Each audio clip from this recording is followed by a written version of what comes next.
जनवरी 2023 तो यदी complete coverage करांगे। इंग्लिश पंजाबी दोनों के विच नोट्स हैगे ने, बायलिंगुअल डाटा हैगा, मोस्ट इंपॉर्टेंट डाटा ही पढ़ांगे। ਜਿਹੜੇ भी पेपर आ रहे हैं, चाहे एक्साइज का पेपर है, चाहे वीडियो का पेपर है, चाहे नैब का पेपर है, वो थोनों ये तो पढ़ना ही पेगा डाटा। जे नैब तहसीलदार का पेपर है तो इस तो इलावा भी कुछ पढ़ना पेगा, बट जे सिर्फ PSSB के पेपर है तो इन्ना ही सफिशेंट रहेगा फॉर जनवरी 2023। तो आप ट्राई करांगे कि इनू याद भी नाल दी नाल ही कर लीए। बहुत ही ईजी जा डाटा हैगा, बहुत ही आसानी नाल समझ आ जाएगा। तो आप देखते हैं। सब तो पहला हैगा 17th प्रवासी भारतीय सम्मान अवार्ड। तो ये जिहड़ा हैगा थोड़ा जिहा थीम इंपॉर्टेंट है, याद रखियो। थीम हैगा जी diaspora reliable partners for India's progress in Amrit Kaal. तो अमरीकाल सारिਆਂ ਨੂੰ पता है जी 100 ईयर्स इंडिपेंडेंस के कंप्लीट होने जा रहे हैं 1947 तो लैके 2047 तक। तो हुण जिहड़ा अगला ਜਿਹੜੇ 25 साल ने उन्होंने अमरीकाल कहा गया, सारिਆਂ ਨੂੰ पता होएगा ये बारे। तो ये जिहड़ा हैगा प्रवासी भारतीय सम्मान अवार्ड दे विच थीम याद कर लियो, सब तो इंपॉर्टेंट यही है। बाकी जिहड़ा प्रवासी भारतीय दिवस हुंदा सारिਆਂ ਨੂੰ पता है 9 जनवरी ਨੂੰ हुंदा। महात्मा गांधी नाल एसोसीएटेड हैगा। 1915 ਦੇ ਵਿੱਚ साउथ अफ्रीका तो इंडिया आए सीगे। हर दूजे साल मनाया जाता है, ये भी थोनों पता है। चलो उस तो बाद नैक्सट हैगा जी खेलो इंडिया यूथ गेम्स। तो खेलो इंडिया यूथ गेम्स दे विच थोनों मैं क्या होया भी खेलो इंडिया गेम्स दे विच खेलो इंडिया यूथ गेम्स, खेलो इंडिया यूनिवर्सिटी गेम्स, खेलो इंडिया विंटर गेम्स ते हुण नवीं आ गई खेलो इंडिया विमेन गेम्स। तो इन्हां दा जिहड़ा रीसेंट वर्जन हैगा वो थोनों पता होना चाहिए। फर्स्ट सैकेंड थर्ड तीनों पोजीशंस पता होनी चाहिए ने। नैक्सट टाइम कित्थे होण जा रही ने गेम्स वो भी थोनों पता होना चाहिए। तो ये जिहड़ा हैगा मध्य प्रदेश दे विच स्टार्ट होईयां सीगियां, जिहड़ियां कि हुण खत्म हो चुकियां ने।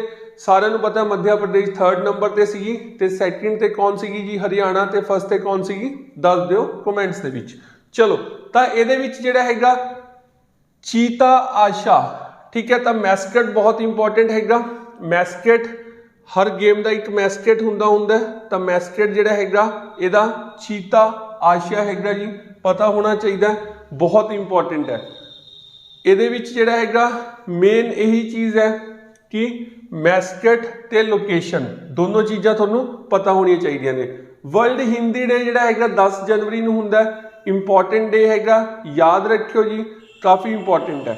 ਇਹਦੇ ਵਿੱਚ ਜਿਹੜਾ ਹੈਗਾ ਮੇਨ ਚੀਜ਼ ਇਹੀ ਹੈ। ਬਾਕੀ ਬੇਸਿਕ ਜਿਹੜਾ ਹੈਗਾ ਡਾਟਾ ਤੁਹਾਨੂੰ ਇਹ ਪਤਾ ਹੋਣਾ ਚਾਹੀਦਾ ਕਿ ਦੇਵਨਾਗਰੀ ਸਕ੍ਰਿਪਟ ਹੈ। ਜਿਵੇਂ ਆਪਣੀ ਪੰਜਾਬੀ ਦੀ ਗੁਰਮੁਖੀ ਲਿਪੀ ਹੈ ਉਵੇਂ ਹਿੰਦੀ ਦੀ ਦੇਵਨਾਗਰੀ ਸਕ੍ਰਿਪਟ ਹੈ। ਹੈਨਲੇ ਪਾਸਪੋਰਟ ਇੰਡੈਕਸ ਤਾਂ ਇਹ ਜਿਹੜਾ ਹੈਗਾ ਜਦੋਂ ਤੁਹਾਡਾ ਪੇਪਰ ਹੈਗਾ ਉਦੋਂ ਰੀਸੈਂਟ ਹੀ ਪੜ੍ਹ ਕੇ ਜਾਓ। ਜਿੰਨੇ ਵੀ ਇੰਡੈਕਸ ਨੇ, ਜਿੰਨੇ ਵੀ ਰਿਪੋਰਟਸ ਹੈਗੇ ਨੇ ਉਹ ਤੁਹਾਨੂੰ ਰੀਸੈਂਟ ਹੀ ਪੜ੍ਹ ਕੇ ਜਾਣੀਆਂ ਚਾਹੀਦੀਆਂ ਨੇ। ਪਹਿਲਾਂ ਵਾਲੇ ਡਾਟਾ ਦੇ ਉੱਤੇ ਆਪਣੀ એનર્ਜੀ ਨਾ ਲਾਇਆ ਕਰੋ, ਕਿਉਂਕਿ ਜੇ ਪੇਪਰ ਤੁਹਾਡਾ 5-6 ਮਹੀਨਿਆਂ ਬਾਅਦ ਹੈ ਤਾਂ ਹੋ ਸਕਦਾ ਇਹ ਡਾਟਾ ਚੇਂਜ ਹੋ ਜੇ। ਇਹਦੇ ਵਿੱਚ ਤੁਹਾਨੂੰ ਇਹ ਪਤਾ ਹੋਣਾ ਚਾਹੀਦਾ ਵੀ ਫਸਟ ਤੇ ਪੋਜੀਸ਼ਨ ਕਿਸ ਦੀ ਹੈ ਤੇ ਇੰਡੀਆ ਦੀ ਕਿੰਨਵੀਂ ਪੋਜੀਸ਼ਨ ਹੈ। बस ये दो ही डाटा याद कर लिया करो, बहुत है। इस तो बाद जिहड़ा हैगा जी नैक्सट नैशनल यूथ डे 12 जनवरी ਨੂੰ स्वामी विवेकानंद जी का बर्थ दिवस हुंदा। तो सारिਆਂ ਨੂੰ पता होएगा भी। तो 12 जनवरी एक इंपॉर्टेंट डे हैगा जी। ਇਹਦੇ ਵਿੱਚ ਜਿਹੜਾ ਹੈਗਾ थीम देख लो एक बार, विकसित भारत। देखो जी विकसित युवा, developed youth, developed Bharat, developed India, ठीक है। तो इंपॉर्टेंट है जी, नैशनल यूथ डे हुंदा 12 जनवरी ਨੂੰ हुंदा, याद रखियो। ਹੁਣ ਜਿਹੜਾ क्वेश्चन हैगा जी 100% आना ही आना वो हैगा ये US कैंडीडेट आर बोनी। तो इस बार ਜਿਹੜਾ हैगा मिस यूनिवर्स 2022 किस ਨੂੰ ਬਣਾਇਆ ਗਿਆ 2021 हरनास कौर संधू, याद होएगा ਤੁਹਾਨੂੰ। तो इस बार ਜਿਹੜਾ हैगा आर बोनी गैब्रियल US ਦੀ ਹੈਗੀ है। तो पता होना चाहिए जी, बहुत इंपॉर्टेंट है। ये भी थोड़ा जिहा याद कर लियो। 71st तो अजकल ये नंबर्स भी पूछन लग गए, तो नंबर्स ਦੇ ਵਿੱਚ ਕਨਫਿਊਜ਼ਨ ਇਹਨਾਂ 'ਚ नहीं होनी चाहिए। 71st, ठीक है ना। जिवें रीसेंटली 95th ਜਿਹੜੇ ਹੈਗੇ ਨੇ ऑस्कर अवार्ड्स ਦਿੱਤੇ ਗਏ ਨੇ, ਉਵੇਂ ਜਿਹੜਾ ਹੈਗਾ ਤੁਹਾਨੂੰ ਇਹ ਪਤਾ ਹੋਣਾ ਚਾਹੀਦਾ 71st ਦੀ ਗੱਲ ਹੋ ਰਹੀ ਹੈ। थोड़ी बहुत बेसिक इन्फॉर्मेशन दी हुई है, वो देख लियो। हुण ये चीज़ की हैगी है, तो ये भी इस तरह का डाटा हैगा जिहड़ा कि चेंज हुंदा रहिंदा है। ਤਾਂ ਹਲੇ ਤੇ ਫੋਕਸ ਕਰਨ ਦੀ ਰਿਕੁਆਇਰਮੈਂਟ ਨਹੀਂ ਹੈ। ਜੇ ਪੇਪਰ ਤੁਹਾਡਾ ਮਾਰਚ ਅਪ੍ਰੈਲ ਮਈ ਦੇ ਵਿੱਚ ਹੈਗਾ ਫਿਰ ਤਾਂ ਦੇਖ ਸਕਦੇ ਹੋ, ਪਰ ਜੇ ਪੇਪਰ ਤੁਸੀਂ 3-4 ਮਹੀਨਿਆਂ ਬਾਅਦ ਦੇਣਾ ਫਿਰ ਤੁਸੀਂ ਇਗਨੋਰ ਕਰ ਸਕਦੇ ਹੋ। ਪਰਾਕਰਮ ਦਿਵਸ ਤਾਂ ਕੁਝ ਡੇਜ਼ ਨੇ ਜਿਹੜੇ ਰੀਸੈਂਟਲੀ ਸਟਾਰਟ ਹੋਏ ਨੇ, ਤਾਂ ਉਹ ਤੁਸੀਂ ਸਾਰੇ ਦੱਸਣੇ ਨੇ, ਜਿਵੇਂ ਕਿ 16 ਜਨਵਰੀ 23 ਜਨਵਰੀ 5 ਅਕਤੂਬਰ 7 ਅਗਸਤ 26 ਦਸੰਬਰ। ਤਾਂ ਇਸ ਤਰ੍ਹਾਂ ਦੇ ਜਿੰਨੇ ਵੀ ਡੇਜ਼ ਕੁਝ ਹੀ ਸਾਲ ਪਹਿਲਾਂ ਸਟਾਰਟ ਹੋਏ ਨੇ, ਤਾਂ ਤੁਸੀਂ ਇਹ ਕਹਿ ਲਓ ਵੀ 2014 ਤੋਂ ਬਾਅਦ ਸਟਾਰਟ ਹੋਏ ਨੇ, ਉਹ ਸਾਰੇ ਤੁਸੀਂ ਕਮੈਂਟਸ ਦੇ ਵਿੱਚ ਦੱਸਣੇ ਆ। ਠੀਕ ਹੈ ਜੀ। ਚਲੋ, ਤਾਂ ਇਸ ਤੋਂ ਬਾਅਦ ਜਿਹੜਾ ਹੈਗਾ ਜੀ ਪਰਾਕਰਮ ਦਿਵਸ ਦੇ ਵਿੱਚ ਇਹੀ ਹੈ ਕਿ ਸੁਭਾਸ਼ ਚੰਦਰ ਬੋਸ ਜੀ ਦਾ ਬਰਥ ਐਨੀਵਰਸਰੀ ਜਿਹੜੀ ਹੈਗੀ ਹੈ ਸੈਲੀਬ੍ਰੇਟ ਕੀਤੀ ਜਾਂਦੀ ਹੈ। ਦੇਖੋ ਜਿਹੜੇ ਅਵਾਰਡਸ ਨੇ ਪਦਮ ਵਿਭੂਸ਼ਣ, ਪਦਮ ਭੂਸ਼ਣ ਤੇ ਪਦਮ ਸ਼੍ਰੀ, ਤਾਂ ਇਹ ਰੀਸੈਂਟਲੀ ਟੋਟਲ ਕਿੰਨੇ ਦਿੱਤੇ ਗਏ ਨੇ ਇਹ ਪਤਾ ਹੋਣਾ ਚਾਹੀਦਾ ਵੀ 117 ਦਿੱਤੇ ਗਏ ਨੇ, 106 ਦਿੱਤੇ ਗਏ ਨੇ, ਟੋਟਲ ਕਿੰਨੇ ਦਿੱਤੇ ਗਏ ਨੇ। ਪਦਮ ਵਿਭੂਸ਼ਣ ਵਾਲੇ ਤੁਹਾਨੂੰ ਸਾਰੇ ਯਾਦ ਹੋਣੇ ਚਾਹੀਦੇ ਨੇ। ਪਦਮ ਭੂਸ਼ਣ ਤੇ ਪਦਮ ਸ਼੍ਰੀ ਚੋਂ ਕੁਝ ਸਿਲੈਕਟਿਵ ਜਿਹੜਾ ਹੈਗਾ ਪੜ੍ਹਨੇ ਚਾਹੀਦੇ ਨੇ। ਜਿਹੜੀਆਂ ਪਰਸਨੈਲਿਟੀਜ਼ ਤੁਸੀਂ ਦੇਖ ਰਹੇ ਹੋ ਬਹੁਤ ਜ਼ਿਆਦਾ ਨਿਊਜ਼ 'ਚ ਰਹੀਆਂ ਨੇ, ਉਹਨਾਂ ਦੇ ਉੱਤੇ ਥੋੜਾ ਜਿਹਾ ਫੋਕਸ ਕਰ ਲਓ, ਪਰ ਪਦਮ ਵਿਭੂਸ਼ਣ ਵਾਲੇ ਜਿਹੜੇ ਹੈਗੇ ਨੇ ਤੁਹਾਨੂੰ ਸਾਰੇ ਦੇ ਸਾਰੇ ਯਾਦ ਕਰਨੇ ਪੈਣਗੇ। ਤਾਂ ਇਸ ਵਾਰ ਜਿਹੜਾ ਹੈਗਾ 6 ਪਦਮ ਵਿਭੂਸ਼ਣ, 9 ਪਦਮ ਭੂਸ਼ਣ ਤੇ 91, ਮਤਲਬ 91 ਤੇ 9 100 ਤੇ 6 106, ਤਾਂ ਟੋਟਲ 106 ਦਿੱਤੇ ਗਏ ਨੇ, ਇਹ ਪਤਾ ਹੋਣਾ ਚਾਹੀਦਾ। ਉਸ ਤੋਂ ਬਾਅਦ 6 9 ਤੇ 91, ਇਸ ਤਰ੍ਹਾਂ ਇਹਨਾਂ ਦੀ ਡਿਸਟ੍ਰੀਬਿਊਸ਼ਨ ਵੀ ਤੁਹਾਨੂੰ ਯਾਦ ਹੋਣੀ ਚਾਹੀਦੀ ਹੈ ਵੀ 6 ਪਦਮ ਵਿਭੂਸ਼ਣ, 9 ਪਦਮ ਭੂਸ਼ਣ, 91 ਪਦਮ ਸ਼੍ਰੀ। 6 ਦੇ 6 ਜਿਹੜੇ ਵਿਭੂਸ਼ਣ ਦਿੱਤੇ ਗਏ ਨੇ ਉਹ ਤੁਹਾਨੂੰ ਯਾਦ ਹੋਣੇ ਚਾਹੀਦੇ ਨੇ, ਬਹੁਤ ਇੰਪੋਰਟੈਂਟ ਹੈ। ਠੀਕ ਹੈ ਜੀ। ਬਾਕੀ ਜਿਹੜਾ ਹੈਗਾ ਥੋੜਾ ਬਹੁਤ ਬੇਸਿਕ ਡਾਟਾ ਦਿੱਤਾ ਹੋਇਆ, ਤਾਂ ਇਹ ਹੈਗੇ ਨੇ ਆਪਣੇ ਪਦਮ ਵਿਭੂਸ਼ਣ ਅਵਾਰਡਸ। ਤਾਂ ਪਦਮ ਵਿਭੂਸ਼ਣ ਅਵਾਰਡਸ ਜਿਹੜੇ ਹੈਗੇ ਨੇ ਉਹ ਇੱਕ ਬਹੁਤ ਹੀ ਆਸਾਨੀ ਮੈਥਡ ਨਾਲ ਜਿਹੜਾ ਹੈਗਾ ਯਾਦ ਕੀਤੇ ਹੋਏ ਨੇ ਆਪਾਂ ਨੇ। ਸਟੱਡੀ ਸੋਲੂਸ਼ਨ ਦੇ ਉੱਤੇ ਵੀਡੀਓ ਅਵੇਲੇਬਲ ਹੈਗੀ ਆ, ਉਹ ਦੇਖ ਸਕਦੇ ਹੋ, ਤਾਂ ਆਪਣੇ ਆਪ ਤੁਹਾਨੂੰ ਸਾਰੇ ਦੇ ਸਾਰੇ ਯਾਦ ਹੋ ਜਾਣਗੇ। ਇਸੇ ਤਰ੍ਹਾਂ ਜਿਹੜੇ ਰੀਸੈਂਟ ਨੋਬਲ ਪ੍ਰਾਈਜ਼ ਮਿਲੇ ਹੋਏ ਨੇ ਉਸ ਨੂੰ ਲੈ ਕੇ ਵੀ ਸਟੱਡੀ ਸੋਲੂਸ਼ਨ ਦੇ ਉੱਤੇ ਵੀਡੀਓ ਅਪਲੋਡ ਹੋ ਚੁੱਕੀ ਹੈ, ਪਹਿਲਾਂ ਦੀ ਹੋਈ ਹੈ, ਮਤਲਬ ਕਾਫੀ ਪਹਿਲਾਂ ਦੀ, ਤਾਂ ਉਹ ਦੇਖ ਸਕਦੇ ਹੋ ਜੇ ਹਾਲੇ ਤੱਕ ਨਹੀਂ ਦੇਖੀ। ਜਿੰਨੇ ਵੀ ਨਵੇਂ ਟੌਪਿਕ ਨੇ, ਜਿੰਨੇ ਵੀ ਰਿਕੁਆਇਰਡ ਟੌਪਿਕ ਨੇ, ਜਿੱਥੇ ਚੀਜ਼ਾਂ ਯਾਦ ਕਰਨੀਆਂ ਔਖੀਆਂ ਹੁੰਦੀਆਂ ਨੇ ਤੇ ਉਹਨੂੰ ਆਪਾਂ ਛੱਡ ਨਹੀਂ ਸਕਦੇ। ਇਸ ਤਰ੍ਹਾਂ ਦਾ ਜਿੰਨਾ ਵੀ ਡਾਟਾ ਹੁੰਦਾ ਸਾਡੇ ਹਮੇਸ਼ਾ ਐਫਰਟਸ ਹੁੰਦੇ ਨੇ ਉਸ ਦੇ ਉੱਤੇ ਕੋਈ ਮੈਮਰੀ ਮੈਥਡਸ ਲਗਾ ਕੇ ਉਹਦੀ ਇੱਕ ਵੀਡੀਓ ਅਪਲੋਡ ਕਰ ਦਿੱਤੀ ਜਾਵੇ। ਤਾਂ ਤੁਸੀਂ ਸਟੱਡੀ ਸੋਲੂਸ਼ਨ ਤੇ ਟਾਈਮ ਟੂ ਟਾਈਮ ਜਿਹੜਾ ਹੈਗਾ ਚੈੱਕ ਕਰ ਸਕਦੇ ਹੋ। ਬਾਕੀ ਕਮੈਂਟਸ ਦੇ ਵਿੱਚ ਜਾ ਕੇ ਟੈਲੀਗ੍ਰਾਮ ਚੈਨਲ ਦਾ ਲਿੰਕ ਪਿਆ, ਉਹ ਜੁਆਇਨ ਕਰ ਸਕਦੇ ਹੋ। ਇਹੋ ਜਿਹੀਆਂ ਜਿੰਨੀਆਂ ਵੀ to the point up to date PDF ਹੈਗੀਆਂ ਨੇ ਉਹ ਤੁਹਾਨੂੰ ਮਿਲਦੀਆਂ ਰਹਿਣਗੀਆਂ ਰਿਕੁਆਇਰਡ ਟਾਈਮ ਦੇ ਉੱਤੇ। ਚਲੋ ਨੈਕਸਟ ਜਿਹੜਾ ਹੈਗਾ ਜੀ, ਇਸ ਵਾਰ ਆਪਣਾ ਜਿਹੜਾ ਸੀਗਾ ਉੱਤਰਾਖੰਡ ਦੀ ਜਿਹੜੀ ਝਾਂਕੀ ਸੀਗੀ ਉਹਨੂੰ ਫਸਟ ਪ੍ਰਾਈਜ਼ ਮਿਲਿਆ, ਜਿਵੇਂ ਕਿ ਪਿਛਲੀ ਵਾਰ UP ਨੂੰ ਮਿਲਿਆ ਸੀਗਾ। ਤਾਂ ਬੈਸਟ ਟੇਬਲਿਊ ਅਵਾਰਡ ਪੁੱਛ ਲਿਆ ਜਾਂਦਾ ਜੀ ਉੱਤਰਾਖੰਡ ਮਾਨਸ ਖੰਡ। ਠੀਕ ਹੈ ਜੀ। ਤਾਂ UP ਨੂੰ ਪਿਛਲੀ ਵਾਰ ਮਿਲਿਆ ਸੀਗਾ, ਇਸ ਵਾਰ ਉੱਤਰਾਖੰਡ ਨੂੰ ਮਿਲਿਆ। ਪੰਜਾਬ ਵਾਲਾ ਜਿਹੜਾ ਸੀਗਾ ਉਹ ਕੰਟਰੋਵਰਸੀ ਸੀਗਾ, ਤਾਂ ਉਹਦਾ ਰੀਜ਼ਨ ਤੁਹਾਨੂੰ ਪਤਾ ਹੀ ਹੋਏਗਾ ਕੀ ਸੀਗਾ ਜੀ, ਕਿ ਸਿਮਿਲਰ ਜਿਹੜਾ ਹੈਗਾ ਰਿਪੀਟ ਨਹੀਂ ਹੋ ਸਕਦਾ। ਪੈਟਰਨ ਕਹਿ ਲਓ ਜਾਂ ਫਿਰ ਜਿਹੜਾ ਹੈਗਾ ਉਹਦਾ ਥੀਮ ਕਹਿ ਲਓ, ਸਿਮਿਲਰ ਰਿਪੀਟ ਨਹੀਂ ਹੋ ਸਕਦਾ, ਤਾਂ ਕਰਕੇ ਜਿਹੜਾ ਹੈਗਾ ਪੰਜਾਬ ਦਾ ਇਸ ਵਾਰ ਜਿਹੜਾ ਹੈਗਾ ਉਹਨੂੰ ਕੰਸੀਡਰ ਨਹੀਂ ਕੀਤਾ ਗਿਆ। ਇਹ ਤੁਹਾਨੂੰ ਇੰਨਾ ਪਤਾ ਹੋਣਾ ਚਾਹੀਦਾ। ਉਸ ਤੋਂ ਬਾਅਦ ਦੇਖੋ ਇਹ ਬਹੁਤ ਇੰਪੋਰਟੈਂਟ ਹੈ ਜੀ, ਰੀਸੈਂਟਲੀ ਜਿਹੜੇ ਅਵਾਰਡਸ ਹੈਗੇ ਨੇ, ਜਿਵੇਂ ICC ਅਵਾਰਡ ਵਿਨਰਸ ਨੇ। ਹੁਣ ICC ਅਵਾਰਡਸ ਜਿਹੜੇ ਹੈਗੇ ਨੇ ਉਹ ਫਿਕਸ ਹੀ ਰਹਿਣਗੇ, ਸਾਲ ਬਾਅਦ ਚੇਂਜ ਹੋਣਗੇ। ਠੀਕ ਹੈ। ਤਾਂ ਸਰ ਗਾਰਫੀਲਡ ਸੋਬਰਸ ਟਰੋਫੀ ਬਾਬਰ ਆਜ਼ਮ ਪਾਕਿਸਤਾਨ ਦਾ ਪਲੇਅਰ ਹੈ ਜੀ, ਯਾਦ ਰੱਖਿਓ। ਤਾਂ ਇਹਦੇ ਵਿੱਚੋਂ ਐਟਲੀਸਟ ਤੁਸੀਂ ਜਿਹੜਾ ਹੈਗਾ ਇੱਕ ਤਾਂ ਤੁਸੀਂ ਜਿਹੜਾ ਹੈਗਾ ਬੈਨ ਸਟੋਕ ਨੂੰ ਚੰਗੀ ਤਰ੍ਹਾਂ ਯਾਦ ਕਰ ਲਓ, test cricketer of the year. One day international Babar Azam ਹੈਗਾ ਜੀ, ਬਾਕੀ ਜਿਹੜਾ ਹੈਗਾ ਤੁਸੀਂ ਇਗਨੋਰ ਕਰ ਸਕਦੇ ਹੋ। ਐਟਲੀਸਟ ਤੁਸੀਂ ਇਹ ਦੋ ਤਾਂ ਚੰਗੀ ਤਰ੍ਹਾਂ ਕਰ ਹੀ ਲਓ ਵੀ ODI one day international Babar Azam ਹੈਗਾ ਤੇ ਟੈਸਟ ਵਾਲਾ ਜਿਹੜਾ ਹੈਗਾ ਉਹ ਬੈਨ ਸਟੋਕ ਹੈਗਾ। ਤਾਂ ਐਟਲੀਸਟ ਇਹ ਦੋ ਕਰ ਲਓ ਜੀ, ਇਹ ਪਾਕਿਸਤਾਨ ਦਾ, ਇਹ ਇੰਗਲੈਂਡ ਦਾ। ਤਾਂ ਇਹਦੇ ਵਿੱਚੋਂ ਜਿਹੜਾ ਹੈਗਾ ਇੱਕ ਯਾਦ ਕਰ ਲਓ, ਦੂਜਾ ਆਪਣੇ ਆਪ ਯਾਦ ਰਹਿ ਜਾਊਗਾ। ਤਾਂ ਆਪਾਂ ਜਿਹੜਾ ਹੈਗਾ ਬਾਬਰ ਆਜ਼ਮ ਯਾਦ ਕਰ ਲੈਂਦੇ ਹਾਂ, ਵਨਡੇ ਇੰਟਰਨੈਸ਼ਨਲ ਦਾ ਹੈਗਾ। ਉਸ ਤੋਂ ਬਾਅਦ ਆ ਗਿਆ ਜੀ ਆਪਣਾ ਗੈਲੈਂਟਰੀ ਅਵਾਰਡਸ। ਤਾਂ 412 ਗੈਲੈਂਟਰੀ ਅਵਾਰਡਸ, ਦਿਸ ਇੰਕਲੂਡ 6 ਕੀਰਤੀ ਚੱਕਰ ਇੰਕਲੂਡਿੰਗ 4 ਪੋਸਟਿਊਮਸ। ਠੀਕ ਹੈ ਜੀ। ਤਾਂ ਇਹਨਾਂ ਡਿਟੇਲਸ ਦੇ ਵਿੱਚ ਯਾਦ ਨਹੀਂ ਰਹਿੰਦਾ ਹੁੰਦਾ ਤਾਂ ਇਗਨੋਰ ਕਰ ਸਕਦੇ ਹੋ ਇਸ ਤਰ੍ਹਾਂ ਦਾ ਡਾਟਾ। उस तो बाद जिहड़ा हैगा जी चाइना's CRRC Corporation Limited launched a hydrogen urban train and it is the first train in Asia and the second such train in the world। ਤਾਂ ਇਹ ਵੀ ਤੁਸੀਂ ਸੁਣਿਆ ਹੋਏਗਾ ਜੀ ਜਿਹੜੀ ਹਾਈਡਰੋਜਨ ਟ੍ਰੇਨ ਹੈਗੀ ਹੈ, ਹਾਲਾਂਕਿ ਜਰਮਨੀ ਨੇ ਆਲਰੇਡੀ ਇੰਟਰੋਡਿਊਸ ਕੀਤੀ ਹੋਈ ਹੈ ਬਟ ਏਸ਼ੀਆ ਦੇ ਵਿੱਚ ਪਹਿਲੀ ਵਾਰ ਇੰਟਰੋਡਿਊਸ ਹੋਈ ਹੈ, ਪਹਿਲੀ ਵਾਰ ਲਾਂਚ ਹੋਈ ਹੈ ਤੇ ਏਸ਼ੀਆ ਦੇ ਵਿੱਚ ਸਭ ਤੋਂ ਪਹਿਲਾਂ ਚਾਈਨਾ ਨੇ ਕੀਤੀ ਹੈ। ਤਾਂ ਫਸਟ ਹਾਈਡਰੋਜਨ ਟ੍ਰੇਨ ਇਨ ਏਸ਼ੀਆ ਲਾਂਚਡ ਬਾय ਚਾਈਨਾ। ਵੈਸੇ ਵਰਲਡ ਦੇ ਵਿੱਚ ਜਿਹੜਾ ਹੈਗਾ ਜਰਮਨੀ ਨੇ ਇੰਟਰੋਡਿਊਸ ਕੀਤੀ ਹੋਈ ਹੈ, ਠੀਕ ਹੈ ਜੀ, ਕੁਝ ਮਹੀਨੇ ਪਹਿਲਾਂ ਹੀ ਕੀਤੀ ਹੈ ਹਾਲਾਂਕਿ। ਚਲੋ ਉਸ ਤੋਂ ਬਾਅਦ ਜਿਹੜਾ ਹੈਗਾ ਜੀ फस्ट एवर फीमेल सिख जज इन द US। तो ये इंफॉर्मेशन इस तरह की है भी रीसेंट भी जे जनवरी की न्यूज़ पढ़ रहे हो, जे थोड़ा फरवरी च पेपर हैगा या मार्च की स्टार्टिंग पेपर है, फिर तो थोड़ा ये जोड़ा है एफर्ट्स लगाने चाहिए ने, इनू याद करना चाहिए, नहीं तो छड़ दो। तो दो तरह की न्यूज़ होंगी है जी, एक तो होंगी है रीसेंट, एक होंगी है सदाबहार। भी जिमें पद्म विभूषण ने 6 अवार्ड्स मिले ने, वो हुण सदाबहार ने, जब तक नैक्सट नहीं मिलते पूरा साल ही, चाहे जब थोड़ा पेपर 6 महीने बाद है चाहे थोड़ा पेपर 8 महीने बाद है, उन्हें इंपॉर्टेंट ही रहना है।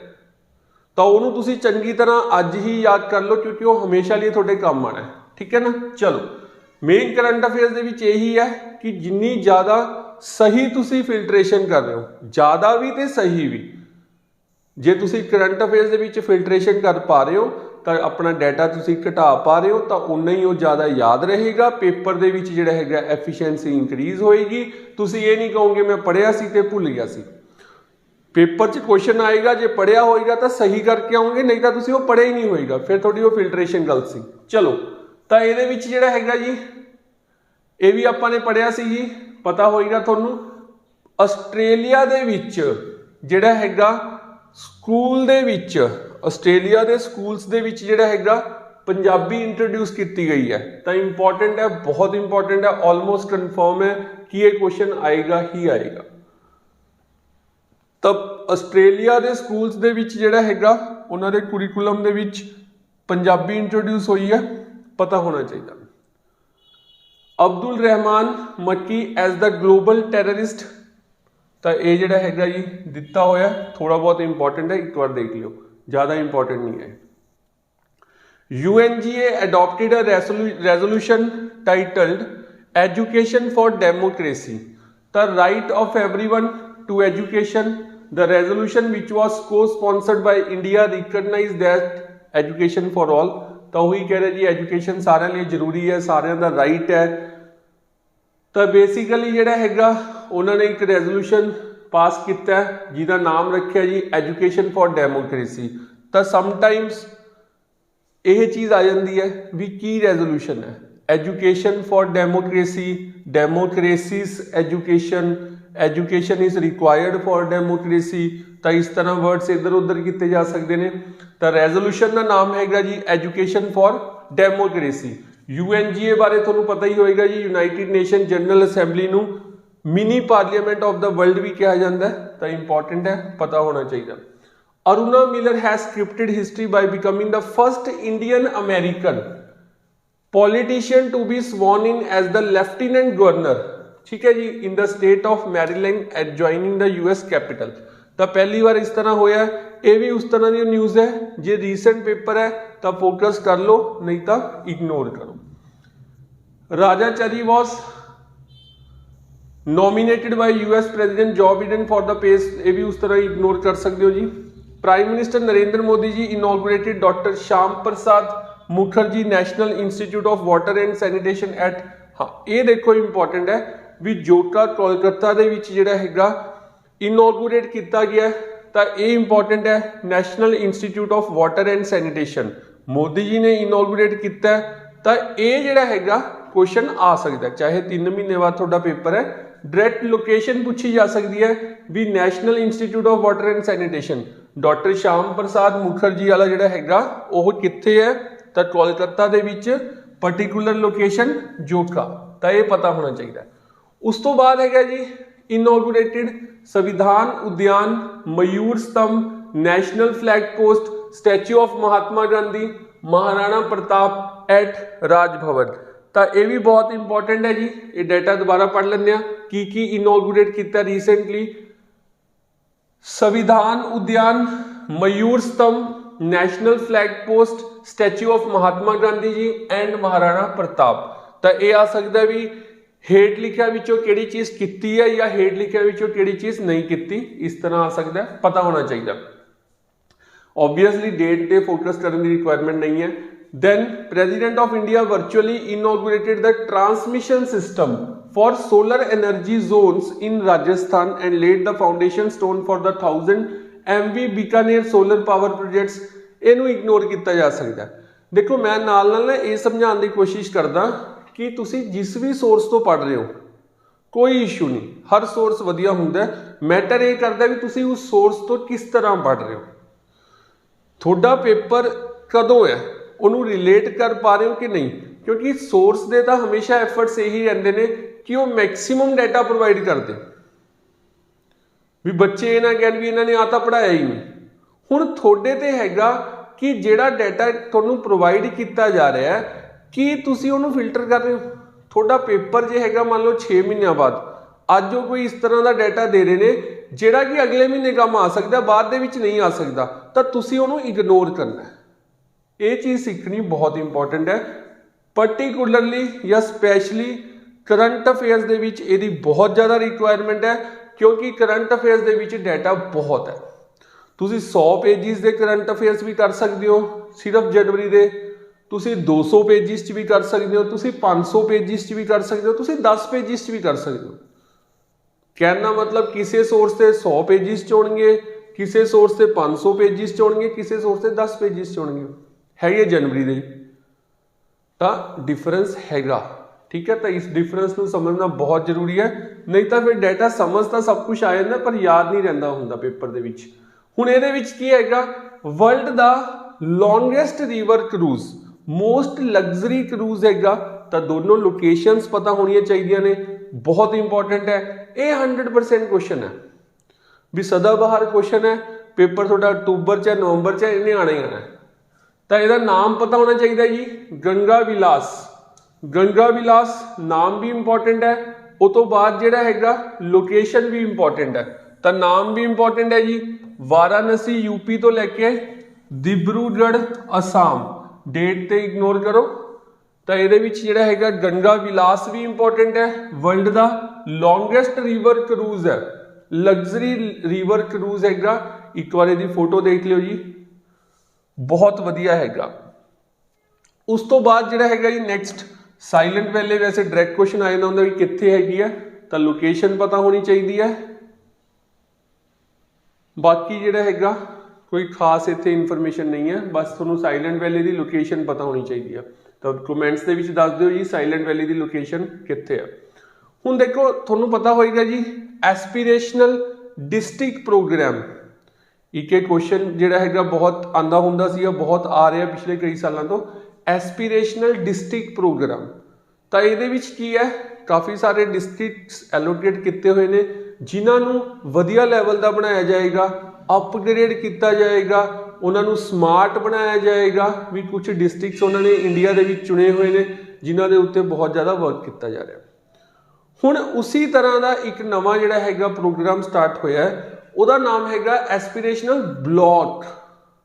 तो वो एस्पिरेशनल डिस्ट्रिक्ट सीगा, ये हैगा एस्पिरेशनल ब्लॉक। ठीक है, तो एस्पिरेशनल ब्लॉक प्रोग्राम दे विच की हैगा, ब्लॉक्स लैवल के उत्ते जिहड़ा हैगा पता ही होएगा जी तुहानूं, एक डिस्ट्रिक्ट्स हुंदे ने, तालुका हुंदा है, ब्लॉक्स हुंदे, जिहड़ा BDO हुंदा ब्लॉक डेवलपमेंट ऑफिसर, तो एक पार्ट हैगा एडमिनिस्ट्रेशन का। ठीक है, तो ब्लॉक लैवल के उत्ते जिहड़ी हैगी है हुण इंप्रूवमेंट की जाएगी, डेवलपमेंट की जाएगी। तो ये बेसिकली उस तरह का ही हैगा। 2018 ਦੇ ਵਿੱਚ लॉन्च होया सीगा एस्पिरेशनल डिस्ट्रिक्ट प्रोग्राम, हले तक पेपरां ਦੇ ਵਿੱਚ आ रहा है। सिमिलरली हुण एस्पिरेशनल ब्लॉक प्रोग्राम जिहड़ा हैगा ये भी आने वाले बहुत सालों तक इंपॉर्टेंट ही रहेगा डाटा। नेक्स्ट हैगा जी अपना अमित शाह जी ने इनॉग्रेट की है 120 foot tall statue of a polo player riding a polo at Marjing polo complex in Imphal Manipur. तो इस तरह का भी जो है डाटा इग्नोर कर सकते हो जो पेपर लेट है। चलो Sarbananda Sonowal Tripura chief minister Manichyia inaugurated the School of Logistic, Waterway and Communication in Agartala. This new institution aims to provide world-class education and training to the region's talented individuals, allowing them to excel in the transportation and logistic industry. ਤਾਂ basically world level ਤੇ ਇੱਕ ਜਿਹੜਾ ਹੈਗਾ institute ਬਣਾਇਆ ਜਾ ਰਿਹਾ ਤ੍ਰਿਪੁਰਾ ਦੇ ਵਿੱਚ ਬਣਾਇਆ ਜਾ ਰਿਹਾ ਇਹਦੇ ਵਿੱਚ ਕੀ ਹੈ ਵਰਲਡ ਕਲਾਸ ਐਜੂਕੇਸ਼ਨ ਤੇ ਟ੍ਰੇਨਿੰਗ ਪ੍ਰੋਵਾਈਡ ਕੀਤੀ ਜਾਏਗੀ ਉਹਨਾਂ ਨੂੰ ਜਿਹੜਾ ਹੈਗਾ ਟਰਾਂਸਪੋਰਟੇਸ਼ਨ ਐਂਡ ਲੌਜਿਸਟਿਕ ਇੰਡਸਟਰੀ ਦੇ ਵਿੱਚ ਵਧੀਆ ਨੋ ਹਾਊ ਦਿੱਤੀ ਜਾਏਗੀ ਵਧੀਆ ਟ੍ਰੇਨਿੰਗ ਦਿੱਤੀ ਜਾਏਗੀ ਠੀਕ ਹੈ ਜੀ ਤਾਂ ਇਹ ਜਿਹੜਾ ਹੈਗਾ ਗੱਲ ਹੋ ਰਹੀ ਹੈ ਤ੍ਰਿਪੁਰਾ ਦੀ ਤਾਂ ਥੋੜਾ ਜਿਹਾ ਧਿਆਨ ਰੱਖਿਓ ਇਹ ਬਹੁਤ ਇੰਪੋਰਟੈਂਟ ਹੈ ਜੀ ਇਹ ਆਪਾਂ ਕਰ ਚੁੱਕੇ ਹਾਂ ਠੀਕ ਹੈ ਤਾਂ ਬਹੁਤ ਹੀ ਇੰਪੋਰਟੈਂਟ ਹੈ ਗੰਗਾ ਵਿਲਾਸ ਇਹ ਕੁਐਸਚਨ ਆਣਾ ਹੀ ਆਣਾ ਤਾਂ ਇਹਨੂੰ ਨਾ ਇਗਨੋਰ ਕਰ ਦਿਓ ਨੈਕਸਟ ਹੈਗਾ ਜੀ ministry of culture has organised a grand curtain raiser cultural programme Sursarita symphony of Ganga on the launch of world longest तो ये वही चीज़ है ਉਹਦੇ ਨਾਲ ਹੀ ਰਿਲੇਟਡ ਹੈਗੀ ਹੈ ਠੀਕ ਹੈ ਤਾਂ ਮੈਂ ਉਮੀਦ ਕਰਦਾ ਜੀ ਤੁਹਾਨੂੰ ਜਿਹੜਾ ਹੈਗਾ ਥੋੜਾ ਆਈਡੀਆ ਜਾਂ ਹੋ ਗਿਆ ਹੋਏਗਾ ਕਿ ਆਪਾਂ ਨੂੰ ਜਿਹੜਾ ਹੈਗਾ ਕਰੰਟ ਅਫੇਅਰਸ ਕਿਸ ਤਰ੍ਹਾਂ ਪੜ੍ਹਨੇ ਚਾਹੀਦੇ ਨੇ ਤਾਂ ਮੇਰੇ ਐਫਰਟਸ ਇਹੀ ਰਹਿੰਦੇ ਨੇ ਕਿ ਤੁਹਾਨੂੰ ਇੱਕ ਆਈਡੀਆ ਜਾਂ ਦਿੰਦਾ ਰਵਾਂ ਕਿ ਜਿਹੜਾ ਹੈਗਾ ਕਿਸੇ ਵੀ ਸੋਰਸ ਤੋਂ ਜੇ ਤੁਸੀਂ ਪੜ੍ਹ ਰਹੇ ਹੋ ਤਾਂ ਤੁਸੀਂ ਕੀ ਸਹੀ ਪੜ੍ਹ ਰਹੇ ਹੋ ਤਾਂ ਜੇ ਇੱਥੇ ਤੱਕ ਵੀਡੀਓ ਸੁਣੀ ਹੈ ਪਹਿਲੀ ਗੱਲ ਤਾਂ ਮੈਂ ਉਮੀਦ ਕਰਦਾ ਤੁਹਾਨੂੰ ਪਸੰਦ ਆਈ ਹੋਏਗੀ ਵੀਡੀਓ ਨੂੰ ਵੱਧ ਤੋਂ ਵੱਧ ਲਾਈਕ ਕਰ ਦਿਓ ਵੱਧ ਤੋਂ ਵੱਧ ਸ਼ੇਅਰ ਕਰ ਦਿਓ ਬਾਕੀ ਸਟੱਡੀ ਸੋਲੂਸ਼ਨ ਦੇ ਹਮੇਸ਼ਾ ਇਹੀ ਐਫਰਟਸ ਰਹਿਣਗੇ ਕਿ ਤੁਹਾਨੂੰ ਸਹੀ ਸਮੇਂ ਤੇ ਸਹੀ ਡਾਇਰੈਕਸ਼ਨ ਵੱਲ ਜਿਹੜਾ ਹੈਗਾ ਲੈ ਕੇ ਜਾਇਆ ਜਾਵੇ ਤਾਂ ਕਿ ਤੁਹਾਨੂੰ ਜਿਹੜਾ ਹੈਗਾ ਰਿਕੁਆਇਰਡ ਰਿਜ਼ਲਟਸ ਮਿਲ ਜਾਣ ਤਾਂ to the point up to date data ਲੈਣ ਦੇ ਲਈ ਤੁਸੀਂ ਜਿਹੜਾ ਹੈਗਾ ਕਮੈਂਟਸ ਦੇ ਵਿੱਚ ਜਾ ਕੇ ਟੈਲੀਗ੍ਰਾਮ ਚੈਨਲ ਦਾ ਲਿੰਕ ਪਿਆ ਉਹ ਜੁਆਇਨ ਕਰ ਸਕਦੇ ਹੋ ਉੱਥੇ ਰਿਕੁਆਇਰਡ ਵੀਡੀਓਜ਼ ਅਪਲੋਡ ਹੁੰਦੀਆਂ ਰਹਿੰਦੀਆਂ ਨੇ required data PDF files test series doubt session ਸਭ ਕੁਝ ਜਿਹੜਾ ਹੈਗਾ ਉੱਥੇ ਅਪਲੋਡ ਹੁੰਦਾ ਰਹਿੰਦਾ ਉਹਨੂੰ ਵੀ ਤੁਸੀਂ ਜਿਹੜਾ ਹੈਗਾ ਮੈਕਸਿਮਮ ਜਿਹੜਾ ਹੈਗਾ ਸ਼ੇਅਰ ਕਰ ਸਕਦੇ ਹੋ wish you all the best thank you